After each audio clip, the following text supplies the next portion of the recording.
Assalamualaikum warahmatullahi wabarakatuh.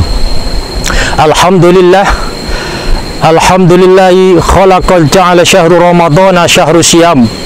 Wassalatu wassalamu ala rasulillahi sallallahu alaihi wasallam, amma ba'du. Pemirsa Humas TV dimanapun berada yang dirahmati Allah, alhamdulillah, marilah kita haturkan puji syukur kehadirat Allah subhanahu wa ta'ala, karena pada kesempatan ini, pada hari ini, kita masih diberikan kekuatan untuk menjalankan ibadah puasa sebagaimana bisa biasa. Salawat teriring salam semoga senantiasa tercurah kepada junjungan kita Nabi besar Muhammad sallallahu alaihi wasallam. Mudah-mudahan kita kelak bisa mendapatkan syafaatnya di yaumil qiyamah. Amin Allahumma amin. Pemirsa Humas TV yang dirahmati Allah subhanahu wa ta'ala, Allah subhanahu wa ta'ala sangat menyayangi hamba-hambanya. Maka Allah subhanahu wa ta'ala menurunkan aturan yang berupa syariat yang harus dijalankan oleh hamba-hambanya. Di antara syariat Allah di bulan Ramadan ini adalah kita diperintahkan untuk berpuasa, sebagaimana sabda Nabi yang dikatakan di dalam hadisnya, man shoma ramadhana imanan wahtisaban ghufira lahu ma taqaddama min dzambih. Barang siapa yang berpuasa di bulan Ramadan dengan perasaan iman dan mengharapkan pahala, maka Allah akan mengampuni segala dosa-dosanya yang telah lalu. Pemirsa Humas TV yang dirahmati Allah subhanahu wa ta'ala, ketika kita menjalankan puasa, sudah barang tentu puasa memiliki kemaslahatan, puasa memiliki fungsi dan faidah yang begitu banyak kepada kita semua. Karena di awal tadi saya katakan bahwa setiap syariat Allah yang diturunkan pasti memberikan manfaat kepada kita semua. Maka pada kesempatan kali ini saya akan mengambil tema puasa mampu menyehatkan jasmani dan rohani bagi kita semua. Pemirsa Humas TV yang dirahmati Allah, di dalam salah satu hadis Rasulullah SAW bersabda, sumu tasihu, berpuasalah kamu maka kamu akan sehat. Secara logika, ketika kita berpuasa maka mestinya kita mengurangi asupan makan, kita mengurangi asupan minum. Tetapi kenapa dikatakan sumu tasihu, berpuasalah maka kamu akan sehat? Maka saya pun akan menjawab di sini secara logika terlebih dahulu. Secara logika, setiap makanan yang masuk ke dalam tubuh kita melalui lambung kita. Maka setiap makanan yang masuk ke dalam tubuh kita akan bekerja untuk mengolahnya. Maka kalau boleh saya ibaratkan, maka andaikan lambung kita, tubuh kita saya ibaratkan sebagai mesin, maka mungkin mesin penggiling padi. Andaikan kita menemukan mesin penggiling padi terus digunakan untuk menggiling tanpa ada pernah istirahat sama sekali, maka apa yang terjadi pemirsa? Maka tentu, sudah barang tentu mesin itu akan cepat rusak dan cepat akan mengalami masalah-masalah di kemudian hari. Maka sama ketika jasad kita, lambung kita digunakan makan terus-menerus dalam setahun 12 bulan tanpa dihentikan sama sekali dalam 1 bulan pun, maka sudah barang tentu lambung kita pun akan sama seperti ibaratkan mesin tadi yang digunakan untuk menggiling tanpa pernah diistirahatkan sama sekali. Pemirsa Humas TV yang dirahmati Allah subhanahu wa ta'ala, maka ketika kita berpuasa dengan puasa yang sungguh-sungguh, maka sudah pasti konsep yang ditawarkan oleh agama ketika berpuasa pasti sehat, maka kita akan mendapatkannya. Maka ketika betul-betul berpuasa dengan penuh keimanan, berpuasa dengan penuh ketakwaan, maka kita pasti akan mendapatkan puasa yang sehat. Dan kesehatan ini bisa didapatkan secara jasmani maupun secara rohani kita. Pemirsa Humas TV dimanapun Anda berada yang dirahmati Allah, dari sisi jasmani, orang yang berpuasa ini sungguh luar biasa dan sudah banyak diteliti oleh para pakar-pakar kesehatan di seluruh dunia, ingin membuktikan apakah betul puasa ini bisa menyehatkan.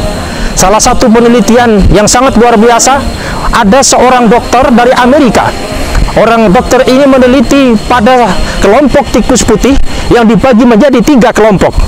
Kelompok pertama ditaruh pada kandang yang pertama. Kelompok kedua dibuatkan kandang yang kedua.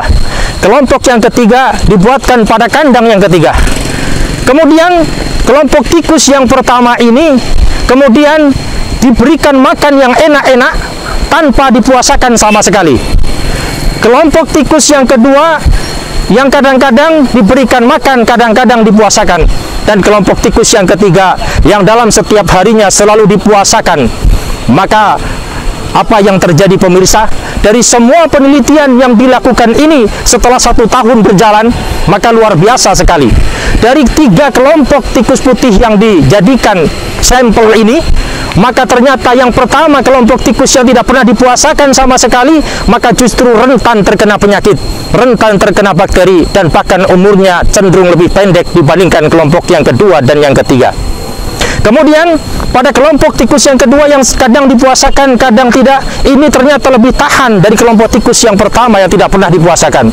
Dan kelompok tikus yang ketiga ini ternyata yang selalu dipuasakan setiap hari dan hanya diberi makan di sore hari, ternyata lebih tahan secara fisik dan lebih tahan terhadap penyakit, dan umurnya cenderung lebih panjang.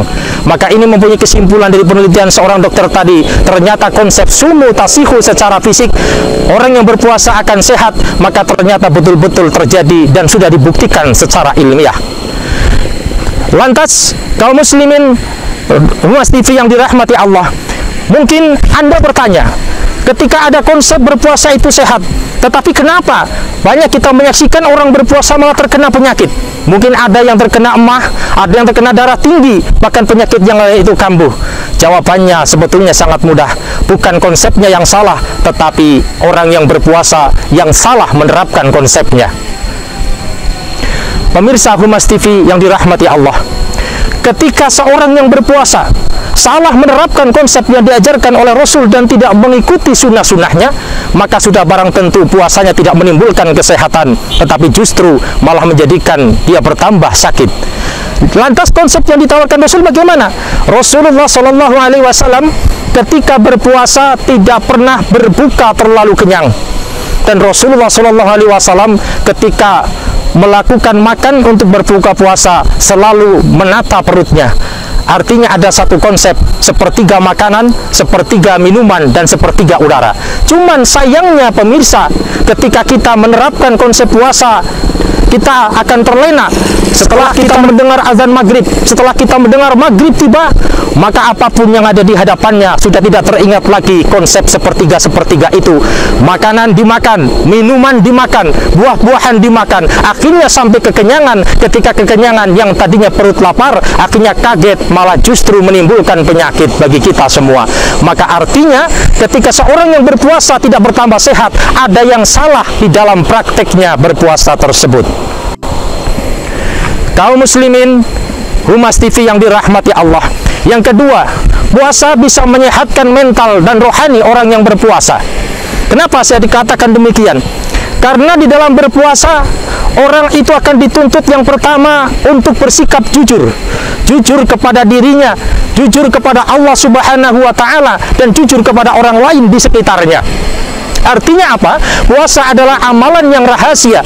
Maka ketika kita berpuasa tidak jujur, puasanya tidak pernah akan sukses di mata Allah Subhanahu wa Ta'ala.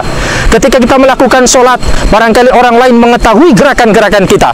Kita melakukan infak sedekah, orang lain mengetahui infak kita. Tetapi ketika kita puasa, belum tentu orang lain mengetahuinya. Boleh jadi ketika kita puasa, ketika kita mengaku di halayak ramai ini kita berpuasa, boleh jadi kita di saat sepi, mungkin di saat kita berwudu, berkumur 3 kali, yang dibuang hanya 2 kali, yang 1 kali masuk ke dalam perut, dan kita masih mengaku berpuasa. Itu bisa terjadi pemirsa. Pemirsa Humas TV yang dirahmati Allah, yang kedua, ketika kita berpuasa, kita dilatih untuk bersabar. Sabar menerima keadaan, sabar menerima lapar dan dahaga, dan sabar untuk menahan diri dari melakukan kemaksiatan. Karena ketika kita betul-betul melatih dalam diri kita ketika berpuasa, maka mudah-mudahan setelah berpuasa kita pun akan tertanam karena terlatih sebulan lamanya. Pemirsa Humas TV yang dirahmati Allah, selanjutnya ketika kita berpuasa, maka kita disuruh untuk menahan hawa nafsu kita, karena hawa nafsu ini hanya bisa dikalahkan oleh puasa. Dalam satu riwayat dikatakan ketika Allah menciptakan nafsu, kemudian Allah bertanya, "Man ana?" kata Allah, "Siapa aku?" kata Allah. Nafsu itu menjawab dengan sombongnya, "Ana wa anta." Aku dan engkau Allah. Tidak ada hubungannya aku dengan engkau, kata nafsu. Kemudian Allah mengambil nafsu tadi, dimasukkan ke dalam neraka jahanam selama 500 tahun.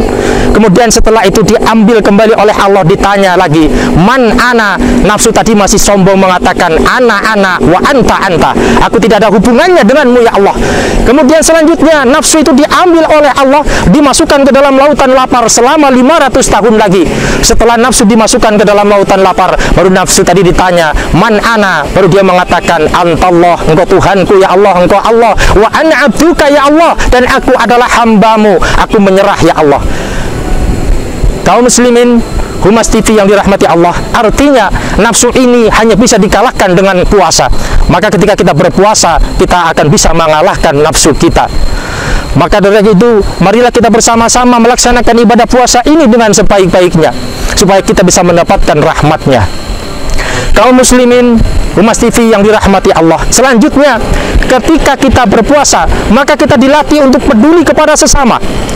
Artinya apa? Ketika kita berpuasa, kita dilatih untuk lapar, kita dilatih untuk dahaga. Artinya kita dilatih untuk menahan, merasakan kesulitan yang dialami oleh orang-orang miskin, orang-orang fakir di sekitar kita. Maka ketika kita puasa, kita akan merasakan kesulitan mereka. Maka dengan harapan ketika kita disuruh berpuasa, kita akan bisa bertambah dermawan terhadap orang-orang yang fakir dan miskin di sekitarnya. Pemirsa Humas TV yang dirahmati Allah, maka pada kesempatan kali ini, marilah kita tingkatkan puasa kita, karena di dalam puasa ini memiliki dua fungsi. Yang pertama, kita bisa meningkatkan ketakwaan kehadirat Allah Subhanahu wa Ta'ala. Yang kedua, puasa kita bisa memberikan kesehatan kepada kita semua. Maka mudah-mudahan kita pada kesempatan kali ini diberikan rahmat dan karunia Allah, sehingga kita bisa melaksanakan puasa sampai akhir bulan dengan sebaik-baiknya dan mendapatkan rahmat dan ampunan di akhir bulan nanti. Mudah-mudahan kita bersama di dalam ampunan Allah Ta'ala. Amin, Allahumma amin. Dari saya, bila ada kesalahan dan kekhilafan, mohon maaf yang sebesar-besarnya. Bihdina siratal mustaqim, wallahu muwaffiq ila aqwamit thoriq. Wassalamualaikum warahmatullahi wabarakatuh.